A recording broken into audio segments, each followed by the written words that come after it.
Hello, and welcome to the Early American Brass Band Podcast. My name is Chris Chariano, joined always by Stephen Canostraci. Hello, everybody. This is episode number 11, and we're going to be interviewing our friend Dominic Giardino.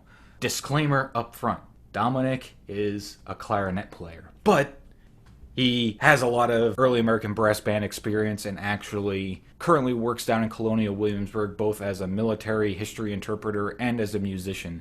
So his experience both with early American brass band music and his everyday involvement in the realm of historically informed performance and living history and interpretation made the interview very unique and I thought really interesting. So I'm excited for everybody to kind of have a chance to check that out. Yeah, it was great to catch up with Dom and hear what he's been up to since we both graduated undergrad. And I really enjoyed hearing his perspective on historical music performance, given his educational background doing a master's degree in historical clarinet abroad, and then his current career at Colonial Williamsburg, where, as you said, Chris, he's a military history interpreter and a musician there. And he's got a lot of other stuff going as well, other playing projects, and he really was just a joy to talk to. He played in a previous guest on the podcast's episode, Dr. Michael O'Connor. Dom played with both Newberry's Victorian Cornet Band, where he's going to be a featured soloist on their upcoming album that was recently completed a round of fundraising that's going to put that recording project into production soon. So he was on that, and he was on their first recording also. And here's a little teaser of him playing the opening cadenza for a solo on that upcoming album.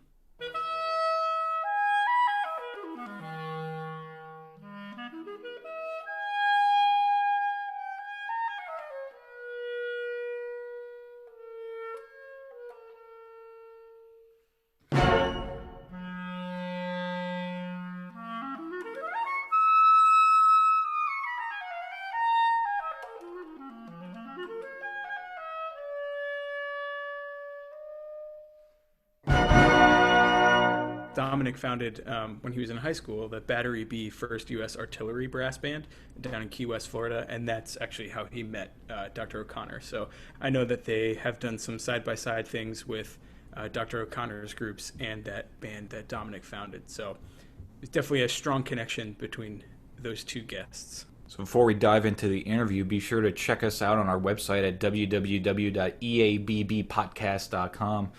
On that website, we have a host of resources that include a list of current American brass bands, early American brass bands, as well as bands that have been recently retired or deactivated, and a nice list of available recordings of early American brass band music. So go ahead and check all those out, in addition to the show notes for this episode that will be available on the show notes section of the website. So please enjoy our interview with Dominic Giardino. Great. Dom Giardino, thanks for coming out, turning on your computer, and talking to us for a bit. We're excited to have you. Of course, really glad to be here. Thanks, both Chris and Stephen, for the invite. It's been a huge pleasure keeping up with the work you guys are doing, and glad to have the opportunity to speak to you. Yeah, Thank great. you.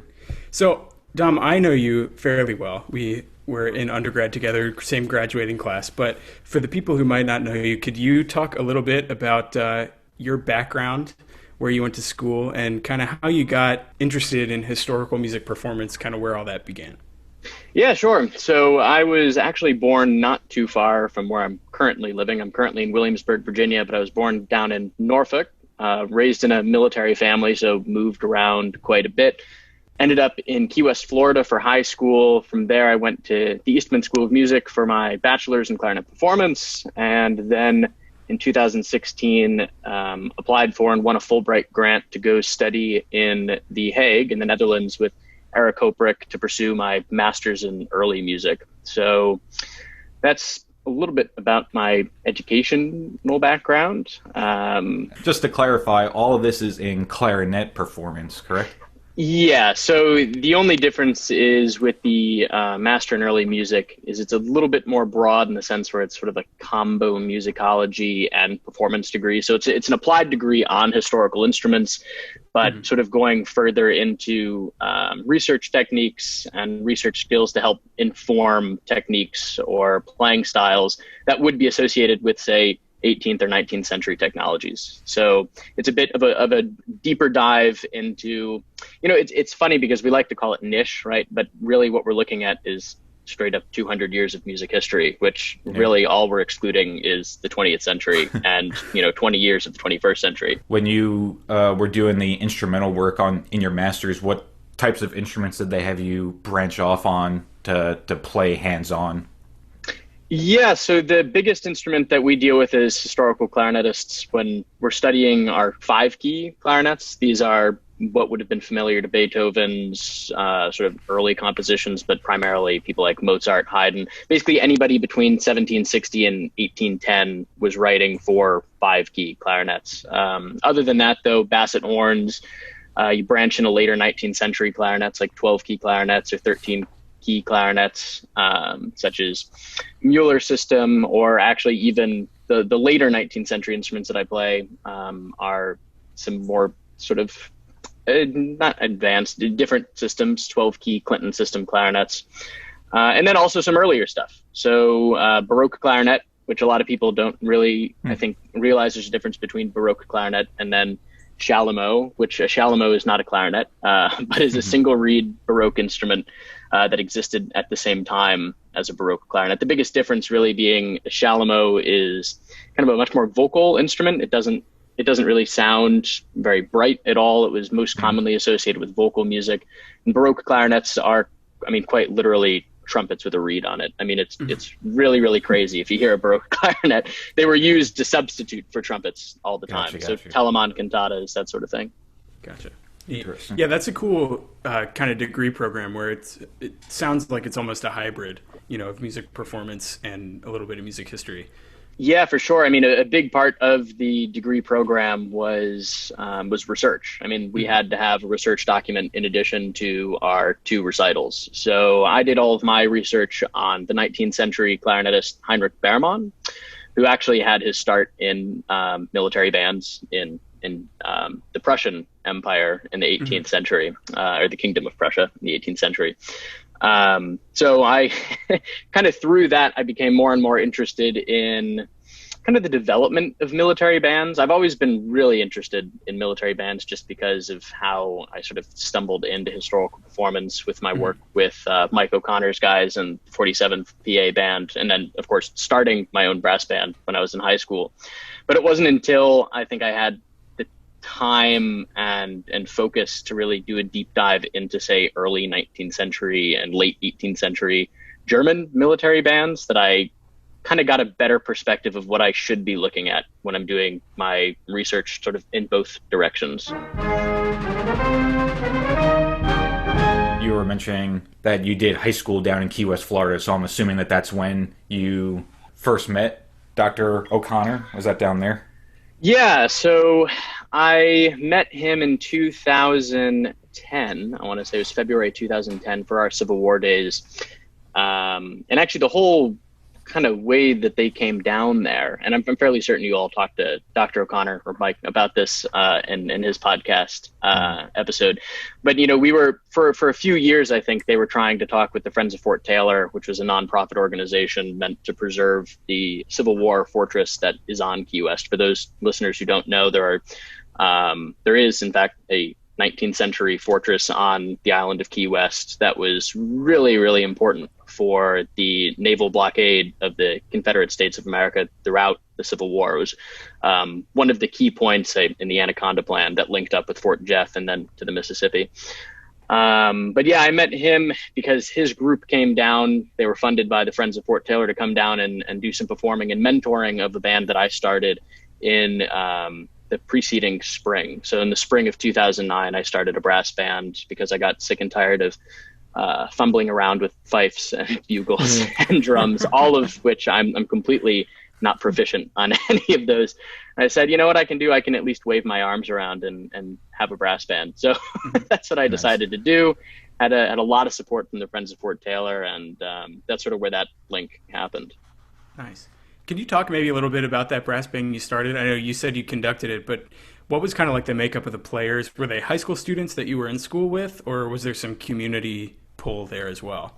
It was entirely high school students. Oh, So yeah, it was really something that we started kind of just as a branch off from band. I mean, we had a pretty sort of close knit band program, I would say, and it seemed like there was a real potential to explore this music that I thought was not really being explored. Little did I know there's this whole other world out there, right? Mm-hmm. So I was really sort of coming to terms with what I wanted to do musically. This was around the time that I was also becoming really serious about playing the clarinet. And this was my way. Some people joined a youth orchestra. We didn't have a youth orchestra. Some people are going to symphony orchestra concerts all the time. We didn't have symphony orchestra concerts all the time in Key West. Mm-hmm. I saw this as a way of maybe connecting to a broader musical world. And so I asked some friends to join up, and we started a quintet. So we had 2 trumpets, trombone, horn, and tuba. That was sort of the first iteration of the band. And we played actually in spring of 2009 at the Fort for something I can't remember, but that was sort of our first performance. And we wore our high school band concert uniforms. And you were conducting that quintet, or you were playing one of the brass instruments? I was conducting. Yeah. Gotcha. Okay. So I did a little bit of playing with them when we would do like school events. So we did one or two school events where I subbed in for one of the cornet players. But at this point, all of the transcriptions I had were brass quintet transcriptions. It wasn't until later that I started, well, not later, but about a year or so until I would get my hands on some other things, which would come with my association with the 47th PA band. And eventually we really expanded into, the regular instrumentation you might expect. We had E-flat cornet players, but they're playing B-flat trumpets, which they hated. I would not recommend doing that. That is miserable experience, especially for a 16-year-old trumpet player. Get really one song and then your chops are dead after that. Yeah, that was a really, really big challenge at that time, which is actually why the technology becomes important, right? When you get the right instruments for the music, things start to make a lot more sense, and you can actually do bigger or broader things. So we eventually did evolve into a full-size band. We just didn't get period instruments until about 2011, 2012, right around there, when we got some of those instruments that Mike was talking about, the early ones he bought for Newberry's Victorian cornet band. So we had late 19th century instruments that we were dealing with, which both simplified and complicated things, intonation-wise, for sure. But definitely. Yeah. It sounds a lot like maybe where we were a semester or 2 ago with the band here at Mason, starting with this. I mean, because Chris, I wasn't involved right from the start. I mean, Chris had started that group before I got into school here. And, when he asked me to kind of start playing, it was a lot of the gigs were the smaller quintet or sextet. And then now, we have more members, and we're starting to get the period horns to trickle in, and you're dead on the nail there that it simplifies some things and complicates other things, especially when you're mixing like 2 E-flat cornets with like modern euphoniums that are playing the tenor horn and baritone part. Right. Well, how do you do it? Right. I mean, it almost. And I would love to hear actually about your experience, because our biggest issue is pitch, right? I mean, a lot of the 19th century band instruments are high pitch. Quite frankly, they play best at A4-5-4, A4-5-5, A4-5-6, and we're trained to play 440. Yeah. That's a big difference. Yeah, it was a lot of pulling the cornet tuning slides out as far as they could comfortably go, and then pushing our tuning slides all the way in, and then we were like somewhere in the ballpark, but it was a lot of lipping up and down, especially depending on what octave you're in. Because the higher octave on some of those period horns, the pitch just keeps going up on certain partials. So it's tricky. Sorry, Chris, I cut you off. No, it's okay. The thing that helps with us also is that we have the modern horns. We have a handful of 1860s period horns, but then we also have a few 1900 and 1910 horns also that are not quite as sharp, but they're still pretty pitchy. So I think we just have, we all try to meet somewhere in the middle, but by having that blended interpretation of what A is, it kind of, in some ways makes it not as abrasive with individuals sticking out. We're all kind of just agreeing on some type of aggregate A I don't know. Yeah. Well, I mean, that's what you have to do. I mean, that's historically speaking, that's what people have always done until, we put microphones in front of musicians and told them to pump out albums, right? So it's really not until the 20th century that we get this sort of, intense standardization of pitch. So are all of the period horns y'all are using high pitch, or it's a mix? Like even your 20th century horns, are they HP or? I think the 20th century, the early 1900 horns that we have are supposed to be standard modern pitch, but they're just not very good. They just play incredibly sharp. But still not as sharp as the horns that were built to be, the historically pitched. It's nasty. Right. You mentioned the first couple, when the band was starting out, you played in like your high school concert stuff. But then did you guys ever get uniforms, when you started to acquire the instruments a little later? Or? Yeah, actually, our association with the high school was pretty slim. We weren't really truly associated with the high school for whatever reason. It just seemed more natural for us to be pursuing this outside of school. So most of the stuff we did was at Fort Zachary Taylor, the state park. And actually right off the bat, we were able to get the money from the Friends of Fort Taylor so that by Civil War Days 2010, which was kind of our real premiere, we had uniforms. We had Civil War uniforms that were kind of built to the imagination of what we thought was correct, which, in a lot of ways, I feel like I've seen sort of a lot of parallels, at least in keeping up with the George Mason band on social media, and then, remembering back to what we were doing back then. You want to try to get generic stuff so that you can, you're trying to create your own thing, right? And that's what we were doing. We weren't trying to create one specific band. So we just went with, your regular light blue Union pants. We just had sack coats, 4-button sack coats. We just had forge caps. I mean, we were just trying to keep it as generic and quite frankly, as economic as humanly possible, because these things can get really expensive. Right. But yeah, I mean, aside from that, they still do have that set of uniforms. I mean, it's kind of unfortunate. I think the band has stopped being so active in the last few years. It's hard to believe that it's been now 11 years since we kind of put it together, and it had a good 5 or 6 year run. But it's hard to keep up the momentum with something like that. I mean, it really, without constant leadership, it's really, really difficult. Were the instruments purchased by the individual members, or was that done by the historical organization also to help you with those instruments? Completely on loan from Mike O'Connor. Oh, okay. Gotcha. So yeah, we just lended those instruments and then returned them when we were done with them. So when we weren't using those, we were using modern horns. For the first 2 years, we were just completely on modern horns, which made it really difficult to do our sort of combined concert with the 47th PA guys when they joined us. But you make it work, and like you said, you find an A. Maybe not the right A, but you find an A. Right. So then, how much early music or kind of historical stuff did you do at Eastman? Because I honestly forget. I mean, I know we had the early music ensembles, but they seemed to be more string based with Professor Odette there. So I don't even remember kind of what opportunities there were, but obviously you did your master's degree in historical clarinet, but was that bubbling in at Eastman a little bit too?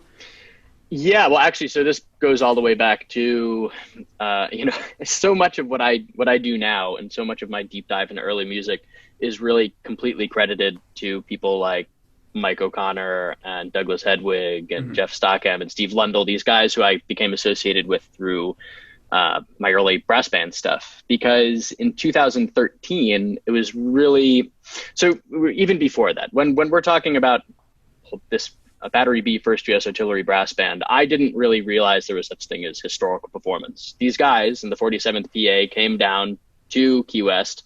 They played on these funny looking brass instruments, which I thought they just kind of did for fun. And then they would go back to wherever they came from and live their life. So it wasn't until probably 2011, 2012 that, I would really start having these conversations with people like Brian Canner and Steve Lundell, who do play 18th century brass instruments professionally with groups up in Boston and New York. And I came to the realization, this is an actual thing. This isn't just something that you have to do as a hobby, right? You can sort of explore the real performance potential of these instruments in a serious way, even a professional way to some extent. So in 2013, the Newberry's Victorian Cornet Band, which is, the 47th Pennsylvania band, just 20 years in the future with instruments. They were going to the Vintage Band Festival, which is a band festival they've participated in many times and hopefully will continue to participate in moving forward. And they wanted to start adding woodwind players. And at this point, I think they had a few experiments in the past that didn't really play out, but they said, okay, well, this kid that we've been working with in Key West, he's going to Eastman. He seems to be a serious clarinet player. Let's just invite him, get him an instrument and see what he can do.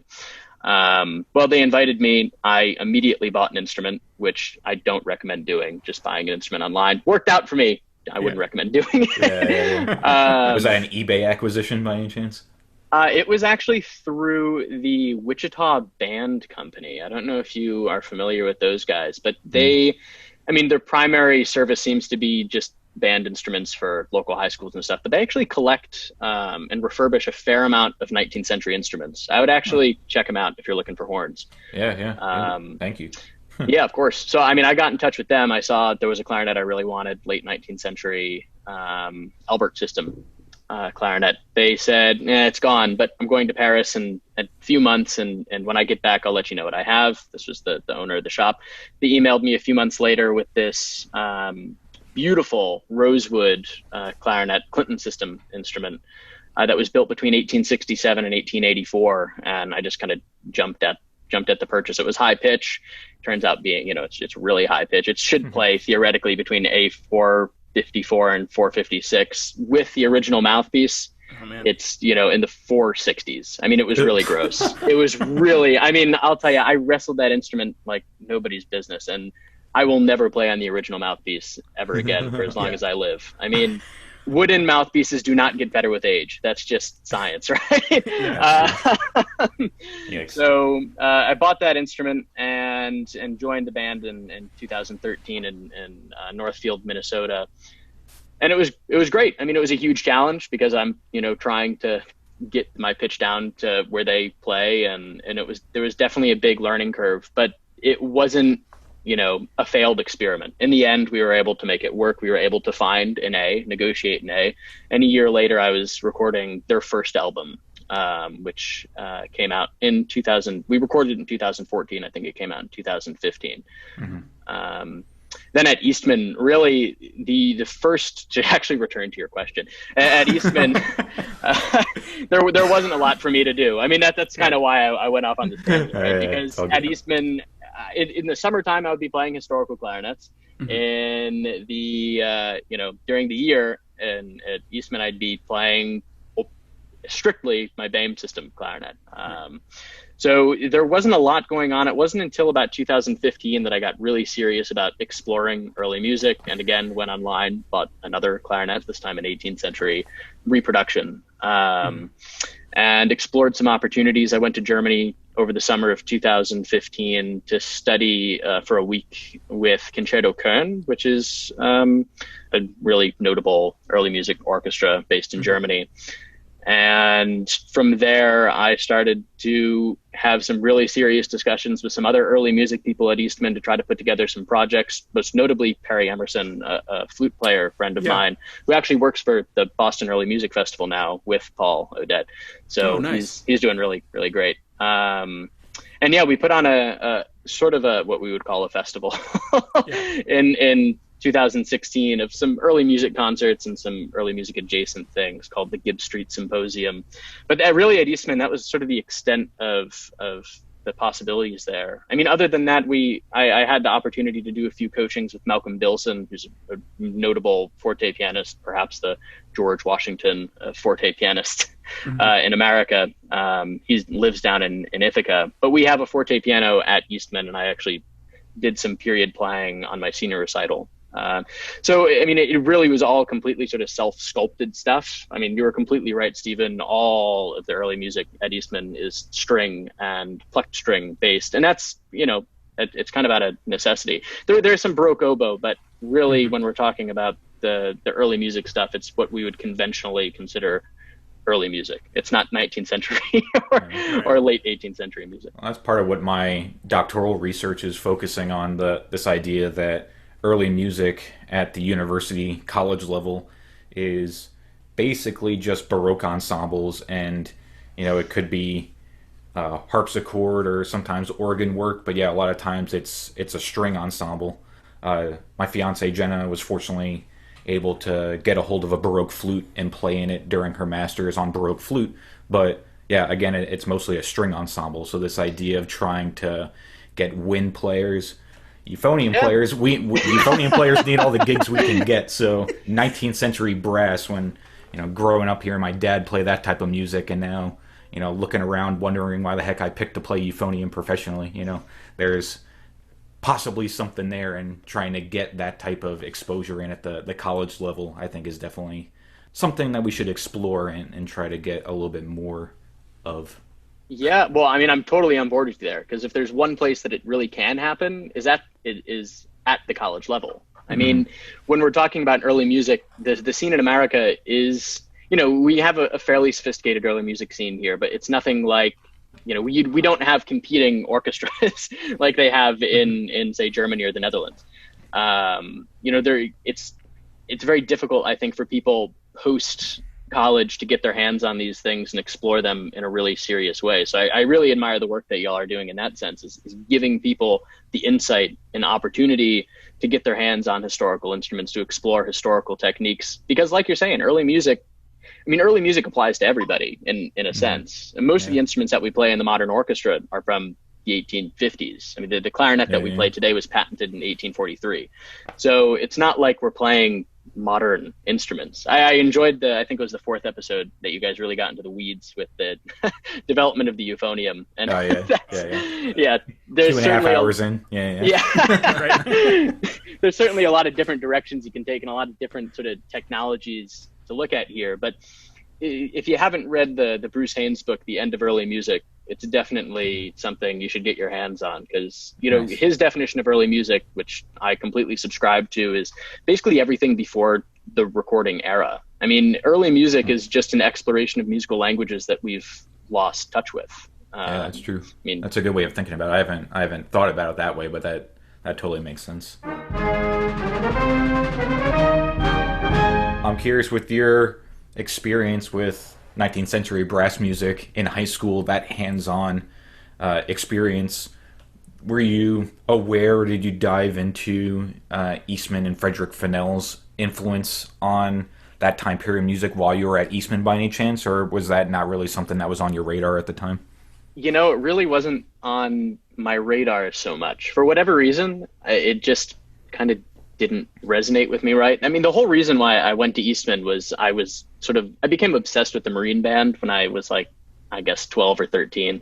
And I kind of based my entire music education up to my studies at Eastman on, maybe trying to play professionally for military bands. And Eastman seemed like a really good place to go, because a lot of military band players come out of there. Somewhere along the line during my studies, mostly because of these old clarinets, I got, a little bit of perspective into, where I really found the most satisfaction in music making. But I went to Eastman specifically to study band stuff. So, that Frederick Fennell sort of lineage or history definitely plays a role in that. But, specifically, that wasn't kind of what influenced me to get there. Gotcha. I'm just wondering, Dom, is the school where you did your master's in Europe, is there any comparable program in the United States to what you actually attended that school for, or it was part of why you went over there because that was not something that was offered here? Yeah, so a little bit of column A, a little bit of column B. No, there are no clarinet programs in the United States for historical performance. You can get a minor from the University of Indiana, or Indiana University, excuse me. But aside from that, there's nowhere to actually study historical performance clarinet specific. Juilliard has an outstanding historical performance program, but that is aptly called Juilliard 415 because they play music at 415, which is Baroque music, which sort of excludes the vast majority of where I live. Indiana has a great early music program. They're probably the only ones that would include clarinet stuff regularly, but even then they don't really have so many students on a regular basis. And then Oberlin is quite known for its historical performance program. Case Western as well. So, I mean, there is a sort of a smattering of places where you can study early music in the United States. It really, early music is kind of its own separate thing. In Europe, there are a ton of places that you can study this, and actually more and more schools are starting bachelor's programs. So the Conservatorium in The Hague, for instance, where I studied, actually has incoming 17, 18-year-olds who are studying Baroque violin, which is crazy, right? I mean, they're not even getting the degree in the modern instrument. They are going straight into this world of historical performance, which sort of speaks to the maybe professional climate over there as opposed to here. There are just more opportunities for a 18, 19-year-old Baroque violinist in the Netherlands where they play, 40,000 Matthew Passions, Bach Matthew Passions, a spring than say here in America. Right. Using that as a transition point, full-time employment in early music performance. Can you kind of talk a little bit about what you're currently doing in Colonial Williamsburg? Yeah, sure. So, I mean, I'm not necessarily considered a full-time early musician. The majority of my work is freelance when it comes to actually playing historical clarinets, but I am employed full-time at the Colonial Williamsburg Foundation as a historical interpreter, specifically with military interpretation there. So the vast majority of things that I am that are a part of my job description would include, maintenance and demonstrations of 18th century firearms, being able to talk with visitors and guests about 18th century military practices. And something that I've really sort of snaked into this job, of course, is talking about 18th century military bands, because this is what I'm most familiar with. Yep. Find a job that lets you do what you want to do.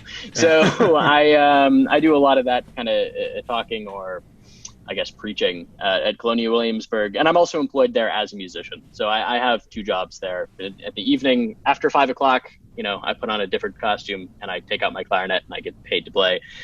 Before 5 o'clock, I'm talking about 18th century military bands and, the broader history of 18th century military life. Nice. Well, I'm just curious, what was kind of the interview/audition process, I guess, for that gig? Yeah, it's a lot simpler than you might think.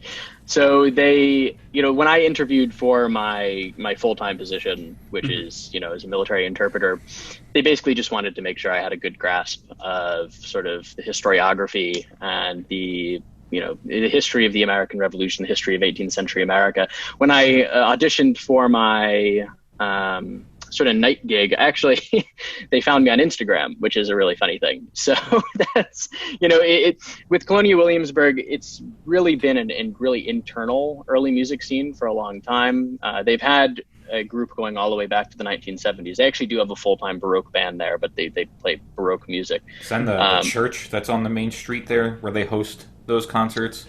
They do, but Bruton Parish Church is actually not a part of Colonial Williamsburg. So it's the one that's kind of on the end there, closer to the shops. Yeah, the one right off the Palace Green. That's actually, it's an independent Episcopalian church. Wow. But they do collaborations every now and then. Gotcha. I mean, how I got started playing my historical clarinets for Colonial Williamsburg really is exactly what I said. I have a fairly active Instagram account where I post videos of myself playing my instrument or instruments. And, after sort of months of telling people, hey, by the way, I play 18th century instruments, if that's something that would be relevant here, somebody stumbled into an actual video on Instagram and said, oh, you play not the Benny Goodman clarinet, but the other clarinet. I was like, yes, yeah, exactly. Yeah. So actually at that point, that was probably in October 2019. And from there, we've really been trying to find more places, I think, to include this as a part of our regular or extra interpretations at the museum. I play primarily, or I was playing until we've had to shut down for the last few months, with the dance ensemble at Colonial Williamsburg, which the ensemble part is actually the dancers themselves, and then there's one musician that accompanies them. So I've been dealing a lot with a lot of 18th century dance music, a lot of no rests, just a lot of notes. Right. But other than that, some projects that we've sort of had in the works that are kind of being disrupted by the current situation is CW has a really substantial instrument collection. One of the instruments that is sort of living with the museum right now, but actually belongs to the College of William and Mary, is an 1816 Broadwood piano, which is actually the same type of piano that Beethoven owned. So we were hoping to put together a project this year doing some clarinet, cello, piano trios as a commemoration of the 250th Beethoven anniversary, which is this year. And there's a lot of different opportunities, but at this point, it's been a lot of sort of independent work or work with the dance folks. At the time of this interview, it's May 30th. How's the climate over in Colonial Williamsburg in terms of opening up and your workload and stuff? Yeah, well, unfortunately, I don't have any great perspectives on the opening situation, but I can tell you CW has been a fantastic organization in terms of how they've been treating their employees the past few months. For a lot of folks, they're not working at the moment. I've been lucky enough to work. Really, I've been working for them since the shutdown in a lot of ways. I've transitioned basically specifically to social media and content creation, that sort of thing, helping to bring CW, which they've done an amazing job with, by the way, trying to bring us into the 21st century. And what we've kind of found out from this whole COVID thing is we have a lot more resources available to us than I think we previously imagined in terms of audio and visual technologies that can really help get our stuff out there into the world, both regular costumed interpretation stuff, but also music. I mean, we're kind of looking at maybe a new era. I mean, for everybody, for all museums or performing arts organizations, we're kind of entering a new era, but they've been grappling with it quite well. And I have to say, I'm really proud to be connected with an organization that has been so generous to its employees. That's for sure. Yeah, that's great to hear, because I know a lot of the organizations that are maybe being hit pretty hard by all this are the, arts organizations and organizations that rely on, people coming through the town, to see a little bit of the history, and, just kind of that kind of thing. So it's good to hear that, you guys are adapting and still taking care of everybody who works there. So that's really cool. Yeah, it's been great. So you mentioned you do some research there as well. Can you talk a little bit about what kind of your research interests are while you're at Colonial Williamsburg? Yeah, so I've been back in the U.S. now for just about a year and a half. I got the job just about a year ago. And really what I've been diving deep into since I started there are 18th century military bands, specifically 18th century military bands in America. Mm-hmm. So the big thing that we grapple with often with 18th century music history is, the idea that there really isn't music in America, which I think enough has been written to disprove that claim, right? There's a lot of music in America actually in the 18th century. And two, that the only military music that's associated with what's, known as the Continental Army is the fife and drum corps, which actually the fife and drum corps is kind of a romantic, when we have an imagination of the American Revolutionary War, we think profoundly of the fife and drum corps as the musical voice of America, when in reality, fife and drum corps only have the opportunity to, first of all, play together when the entire regiment is, in one place, which is sometimes a rare situation. And then second of all, we know from the records that not everybody is playing from the same standardized fifes. We're not going to see groups of 24 fifers really ever congregated together playing the way that they do, say, at Colonial Williamsburg. So in terms of what's being represented at Colonial Williamsburg and say what is being, the historical reality is, there is an acknowledged difference there. The fife and drum corps you might see at Colonial Williamsburg is definitely a performance ensemble, whereas fife and drums in the 18th century are, practical military radiomen, and they need to be acknowledged as such. I mean, these guys, they had tremendous responsibilities that extended beyond playing tunes. Playing tunes was completely secondary. So the question is, what was American music like, or what was military music like in America in the 18th century? And really what you start to see right off the bat in the Revolutionary War are regiments trying to raise what are known as bands of music. Bands of music, as has already been said in one of your previous episodes, would typically constitute, 2 to 4 soprano wind instruments, so either 2 clarinets or 2 oboes, and then 2 horns and 2 bassoons. That would be sort of your ideal. And actually, you see a decent number of these being raised in the Continental Army. It was a big surprise to me that, especially as far south as a place like in Virginia, which wasn't, it was the most populous colony in 1775, but not necessarily concentrated populations of folks. But in 1779, there's theoretically there's definitively a band, a band of music being raised for the 2nd Virginia Regiment that now theoretically is made up of entirely of Virginians.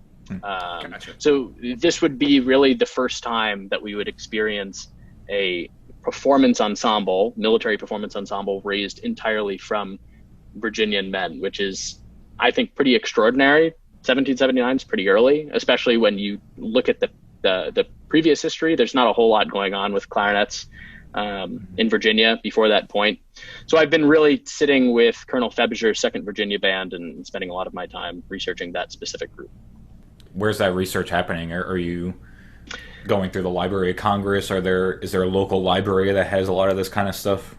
Yeah, so when it comes to source material, a lot of the research for the 2nd Virginia Band is being drawn from a variety of sources. Most notably, there are letters on the Library of Congress that are digitally available. There's also a good amount collected in the Febger papers, which the John D. Rockefeller Jr. Library has at the Colonial Williamsburg Foundation.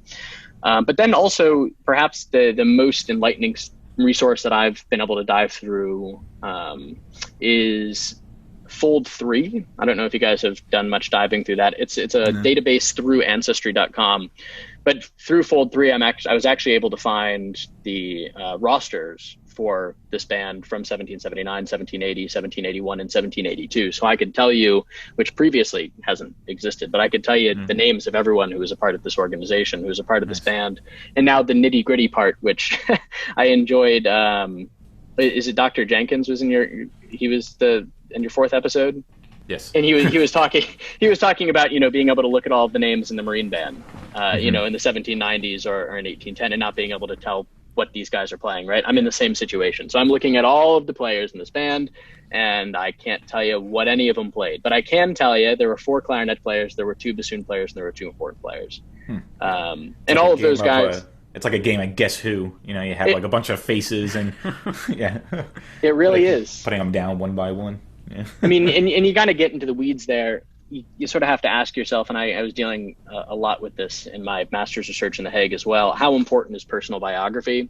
I mean, it is studying every individual person is obviously extremely important, but there are greater sort of implications or greater lessons to be learned from kind of having the mass of people there in general. So I know Dr. Jenkins talked about how, I don't know if it was through, what did you say, threefold is what it was? Fold 3, yeah. Fold 3. Yeah.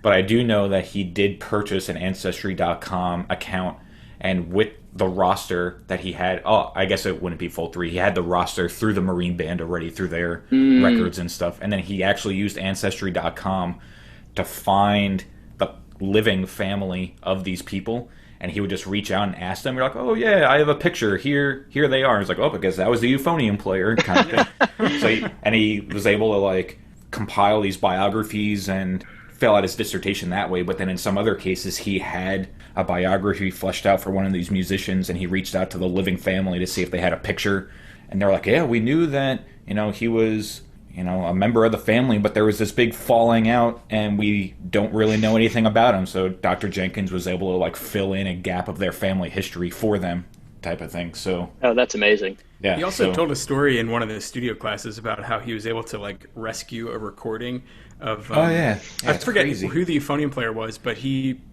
like Chris was saying, reached out to a living relative, and the relative was like, yeah, I mean, we have these old LPs or records or whatever kind of medium they were on. I was just going to throw them out, but here, do you want them? And Dr. Jenkins took them to the Marine Band, and their audio guys were playing them like, this guy's soloing with the band. We don't have these recordings. Yeah, these don't exist anymore. Gaps awesome. in the Marine Band records, which is ridiculous to think about. Yeah, so that is amazing. It's amazing the kind of stuff you can find out now. With digging in these databases and stuff. It's really, really pretty cool. Oh, well, and especially going through the newspaper archives. I mean, what's on Library of Congress is already tremendous, but it doesn't really dive too much into the 18th century. I mean, one of the things that I've been really thankful of with my association with Colonial Williamsburg is I have access to a huge number of 18th century printed, source databases. And the things that you can find, all you need to do is a keyword search for band of music, and you can quickly realize there's a lot of different military bands playing in the 18th century, specifically in the 1770s. I mean, as early as 1768, there are British military bands in Boston, right? Because the British come over to Boston in 1768 to, try to get a hold on things. And what do they bring with them? They bring their bands. I mean, it's really natural. I mean, one of the things that we have to acknowledge about all military bands, and I think extending all the way to the Civil War, is these bands are meant to be a part of the culture of the regiment, right? In the 18th century and to an extent the 19th century, military organizations are not these hugely centralized armies that we have today, right? To equate today's United States Army to, say, the 1860s United States Army, or even 1776, the Continental Army, would be a huge, huge mistake. Yeah, in the 18th century and the 19th century, they're trying to create real definitions for themselves. And how do you do this? You have individual uniforms, you have individual bands, you have individual decorations, or you call yourself different things. It's why you have, for instance, General Monckton's 17th Regiment of Foot, not just the 17th Regiment of Foot, but General Monckton's 17th Regiment of Foot. And they'll carry that with them for years afterwards. Yeah, I know a lot of that along the same lines was just the United States' fear of overall federal power, and they wanted to decentralize, the government and have the power in the states in that time period, 18th century, early 19th century. So the idea of having a large standing army was kind of contradictory to their idea of having a small federal government. So by having a small standing federal army, they were relying all on militias, regiments and stuff. So that very localized tradition, I'm sure, was able to kind of get fostered in that environment too, knowing that all these militias and thus the bands, were tied to the very small local level. Yeah, but I mean, even going before the United States, right? I think there's probably a connection to be drawn between federalism or anti-federalism, but the British Army in the 1770s is really just about 100 years old. And at this point, the way that they're creating this army is exactly in what you're saying. You have local lords who are colonels, who are responsible, and a colonel isn't necessarily a military rank like it is today. A colonel would be someone who is in charge of a regiment. So Lord Cornwallis, for instance, was a general. He was also colonel of and this is where my colleagues at Colonial Williamsburg will kick me in the face, he's colonel of a regiment, 40-something. And so it was their responsibility, right? These sort of lords' responsibility to create these armies for the larger government. So yeah, I mean, we definitely inherited that tradition from European powers. I mean, there's not a whole lot that's original about the United States military in the 18th century or in the 19th century, or just the United States. Yeah, well, I mean, and that's it, right? I mean, when you're looking at musically speaking, the idea that there's kind of dumbed down American music is, I think, a little bit ridiculous considering who's populating the country and who's populating the bands, and really what sort of culture is coming about. Because in the 1770s, who's in the bands? Yes, there are some Americans, but most of the time we're looking at German immigrants, or we're looking at in the late 18th century, French and Italian immigrants. A huge wave of French musicians come into the country in the 1790s that we never ever talk about. The 1790s has a lot going on. There's a lot of different stuff to focus on. Maybe music isn't the most important thing to focus on. But when we're trying to culturally understand our country, events like the French Revolution or Haitian Revolution are critically important to understanding how music from Europe was being transferred to the United States. In the same way that understanding the revolutions of 1848 as an important date for us to really acknowledge, well, how did a lot of these fantastic band musicians, not just brass band, but larger concert band or orchestra musicians come to America? They're usually reacting to something in Europe and traveling overseas and populating, in some cases, even putting out of business musical organizations that already exist. I mean, in the 1790s, the French musicians came to Charleston, South Carolina, and they completely shut down the English theater company there because the French company was so much better. They were highly trained French musicians, and they settled there, and they lived there for a long time, and they bred these musical cultures that, we don't often associate with the early United States. Along the lines of some of the research that I'm conducting, I know Steven's kind of been right there with me, and we've discussed it, but with Civil War brass bands, this idea of certain issues coming up in terms of some of the repertoire that's played, or in terms of some of the impressions that are given by some of the bands. I'm curious, as representing a musician and talking about military bands in the prior century, so in the 18th century, I'm wondering, have you ever had any tourists that are visiting Colonial Williamsburg kind of challenge the music at all, or challenge the impression that's given off by the musicians in the area? I haven't really run into anything at Colonial Williamsburg, just because by the nature of the museum itself, I think people are very enthusiastic about anything 18th century. Where I would say the majority of controversy, if we can call things like this controversy, would come into play is actually working with other musicians who are trained to play these instruments, who are familiar with 18th century repertoires. I mean, if you think about it, when you think about the harmonie ensemble or the wind band of the 18th century, the first name that comes to mind is Mozart, right? Yeah. We have the three big wind serenades, the E flat, the C minor, and the B flat major. And those are sort of the entire core of what this ensemble is meant to play, when in reality, that's actually way out in left field. I mean, that's an exception to the rule. And most of what we look at, musically speaking, are going to be exceptions to how sort of that era actually sounded. The vast majority of music that people are playing in the 1770s and 1780s for this particular ensemble, the Band of Music, are going to be very similar to what y'all are familiar with in the 19th century, opera arrangements. The Paris Opera was a hugely popular and hugely well-funded organization in the 1770s and 1780s. And as a result, all of these tunes are becoming very popular. All of the wind bands are going to be playing these transcriptions. And this is what we would probably most commonly associate with the wind bands that are even here in the United States. We know George Washington, for instance, is greeted in Williamsburg in 1781 by a French military band playing aria arrangements from a French opera. So I think really, the controversy comes into what we want to pay attention to. We want to pay attention to the big names. We don't necessarily, or maybe, we're not even really aware, I think, as a music culture, of a lot of the 18th century wind band music, because there is a lot of this music. Everybody wanted one.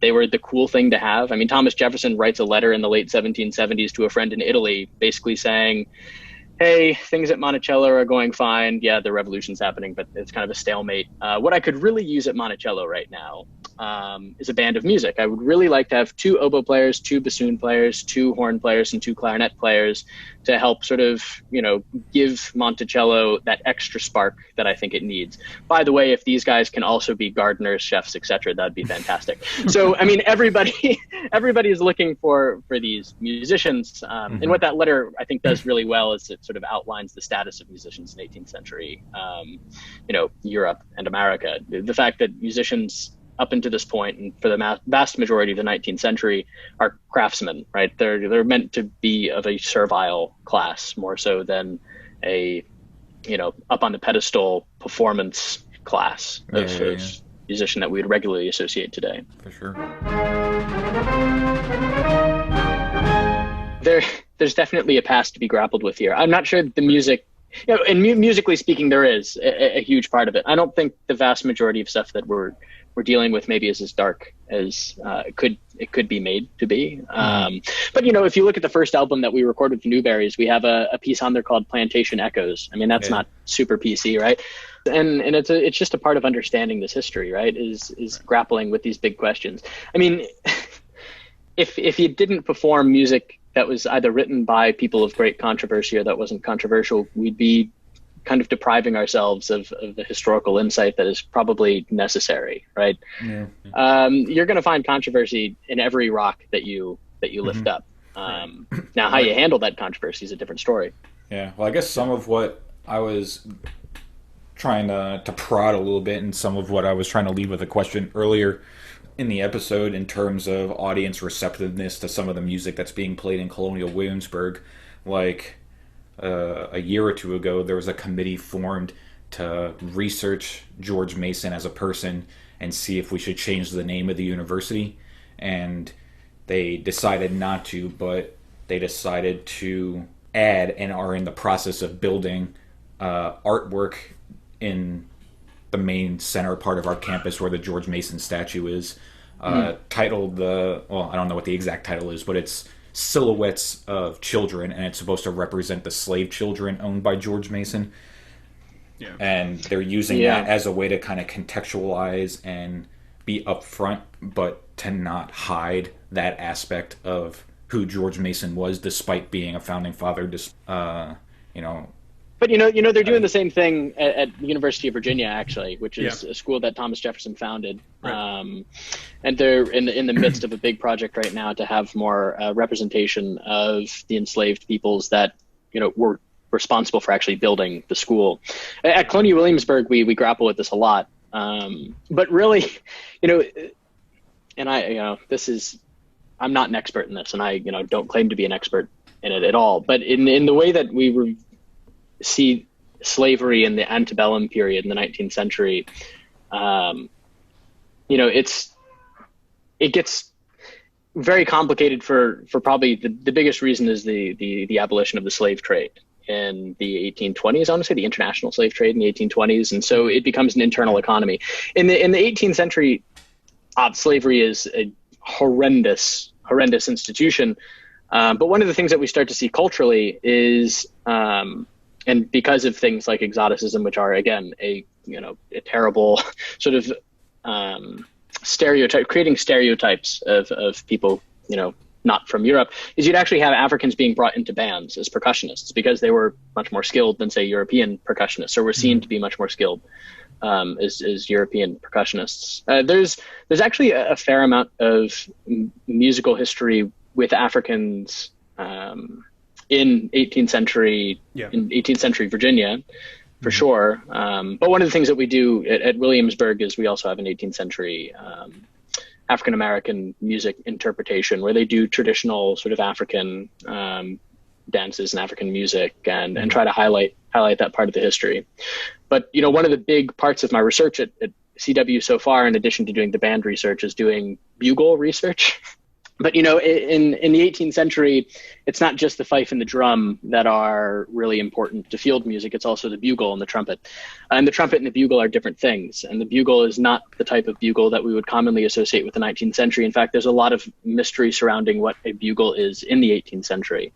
And we know that there are different field calls for bugles, French horns, and trumpets. We know this because it's printed as such, not the actual, notes for the calls themselves, but people in the cavalry, for instance, were required to play the trumpet, the French horn, and the bugle. And one of the big, if we want to talk about sort of African-American involvement in the 18th century militias of Virginia, is all freemen between the ages of 16 and 60 are required to serve in the militia in Virginia before 1775. That's just a part of a blanket law that covers all free people between 16 and 60. And there are free Africans in Virginia before 1775. Now, these folks are legally not going to be allowed to carry arms, but one of the places that they see the most amount of service is actually as field musicians, as trumpeters. So there's a tradition in the 18th century of African trumpet players, African horn players in Virginia that widely goes sort of unnoticed. It's sort of a part of the story that's, for whatever reason, not talked about. Yeah. There's a book. It's basically a bibliography, but it's of very specific 19th century band music by African American composers, and the Mason Library has it, and I wish they were open so I could grab it, because I looked on Amazon, and it's like one of those books where like there's only one copy available, and it's a hardcover, and someone's selling it for like $400. But that's something that I want to dive into. I mean, because how you were saying, there's like a whole part of this where African American musicians were brought into these bands. I mean, there's a bunch of brass band music by African American composers that is out there somewhere. Maybe, I don't know if like any copies of it survive. I haven't been able to find any like actual sheet music, and obviously there probably wouldn't be recordings, but well, they have a lot of piano reductions, like right. They would write the band music, and then it would become popular, and obviously people don't have brass bands in their house, so they would the music publisher would write it out for piano, but put like on the cover like as played by the so and so band. And I know that's done a lot with Francis Johnson's music, who is one of those composers and musicians that would be in that bibliography that you're talking about, Stephen. But yeah, I know that there's definitely at least piano reductions of his music there. And then what's tricky about that is like a lot of times those piano reductions, when they go through the publishing process, will get miscontributed to somebody else, or they just won't put a composer's name on it. So it's like kind of that thing, like you wonder how much of this published music was actually written by somebody else. And in the United States, after the Civil War, if an African American person wrote the music, chances are, if it was published anywhere, below, I don't know, New York, right, it's probably not going to be attributed to the correct person. I mean, you see that with Scott Joplin. I mean, a lot of his published sheet music, he didn't have like a publishing deal. He didn't get any royalties from it, and a lot of it doesn't even have his name on it. Yeah, well, this speaks to kind of another big issue, I think, that we have. Obviously, authorship is extremely important, especially when it has to do with giving credit to particularly those who have been deprived very purposefully of credit. But in the 18th century, just the way that publishing works, its misattribution is extremely, extremely popular. And that's just kind of the way it is. In the 19th century, I'm sure it's the same way. I mean, you guys have talked a lot about in your other podcasts about folks who would literally write out, they would copy music into their band books, right? I mean, this is a practice that goes since the beginning of time, right? I mean, if there's no copyright and there's not wide publication, there are a lot of people writing down things that they hear, and there are a lot of people, maybe making small adjustments and publishing as their own. It's not terribly uncommon. Beethoven dealt with many, many, many issues with people trying to pass off his works as his own or as their own. So it's a part of the music industry. Always has been. This is where I think the biggest hole in late 19th century band research is at the moment, is trying to apply maybe the things that are at the forefront of historical performance now when it comes to late 19th century performance on string and vocal music to the band world. Because you can't, these different genres didn't live in vacuums, right? There's going to be cross-pollination everywhere. And knowing the way that some of this music is written, where it's not necessarily a rocket science alto 2 or alto 1 part, or even, a tenor 2 part, that there are going to be, moments in this music where the cornets might be a little bit more free than we would expect them to be if we were, say, in the concert hall with the conductor staring at us and conducting us. Because the vast majority of this music is also going to be played unconducted, which is another important thing to recognize. I deal with the same thing with 18th century band music. You put a wind octet in front of a young conductor and you say, this is your training ensemble, and this is music that was never meant to be conducted. It's chamber music exclusively, and that's kind of the way it should be. You're depriving the musicians, I think, a huge part of the process by throwing it together so quickly with a baton. So it's the easy way out, though, right? Yeah, it is. And unfortunately, that's kind of the way that you have to do things these days, because you don't, so much of what we do is freelance. Again, this is why it's so important to have colleges really taking responsibility for exposing students, because for a whole year, you can give folks the opportunity to play together. And in a year, you can make a lot of headway. Now, having to refill that band every year becomes complicated. Yeah. But when you're thinking about these 19th century bands, these were guys who played together for years. They developed, extremely personal relationships in the same way that your, several of the guests on your podcast have with ensembles they've played with chamber ensembles they've played with.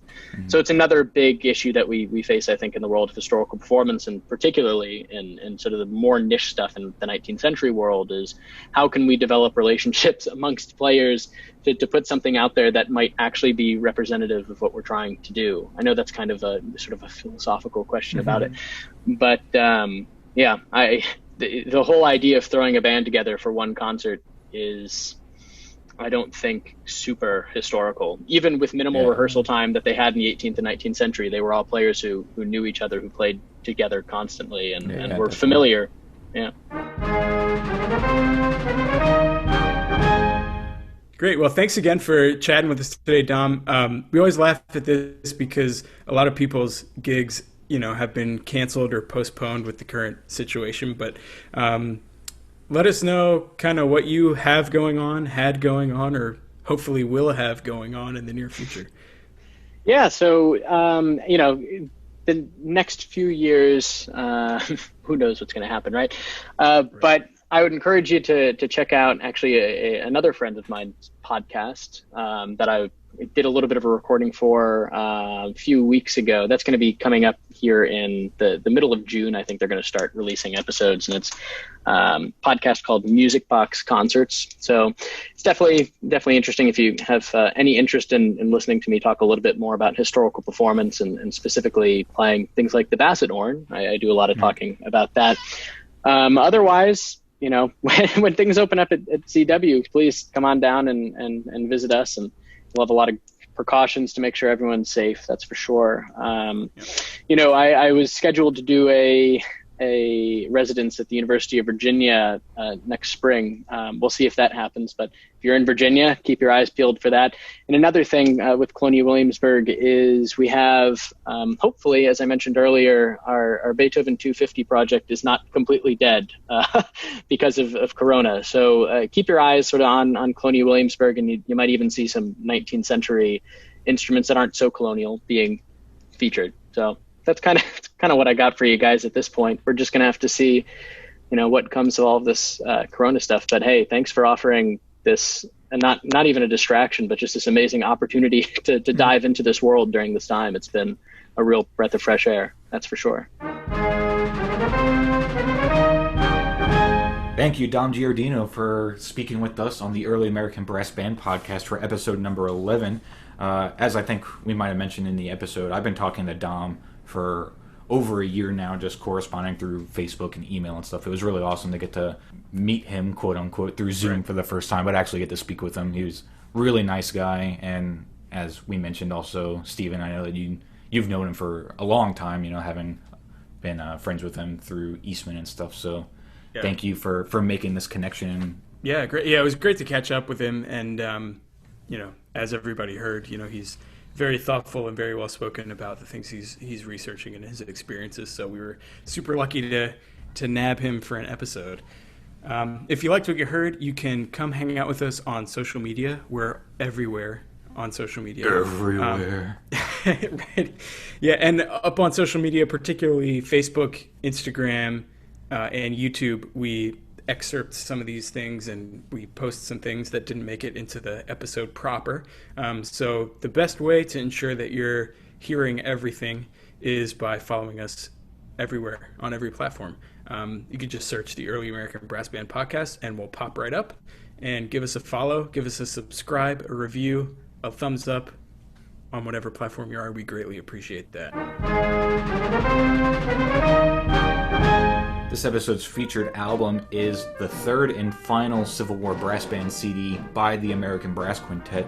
This is volume 2 of their Moravian 26 North Carolina CDs titled Cheer Boys Cheer. On a previous episode we had Raymond Mace, and he was talking about his experience recording all of these albums.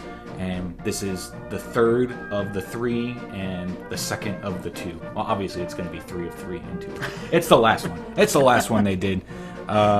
It's a really good one. A lot of great music, a lot of great playing. If you recall from Mace's interview, they're all on period mouthpieces for this recording. So it's extra authentic and sounds really good. So check out Cheer Boys Cheer by the American Brass Quintet Brass Band. And we will have a little write-up and link to the album at the end of our show notes. So please check that out at www.eabbpodcast.com. And you got anything, Steven?